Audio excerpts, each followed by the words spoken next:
मग बाबासाहेबांचं नाव आहे जो संविधानाला कारणीभूत आहे त्याला तुम्ही संपवायला निघाले.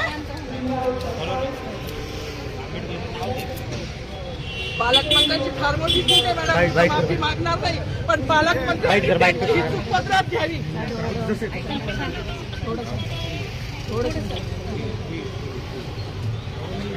मला मीडियाशी घेणं नाही मॅडम, मला सस्पेंड केलं, मी मालूचे गाड्या उपसी, मी माती काम करीन, पण बाबासाहेबांची ओळख पुसून येणार नाही. मला सस्पेंड करायचं करू शकता मॅडम. बाबासाहेबाला संपवायचं काम करायचं नाही.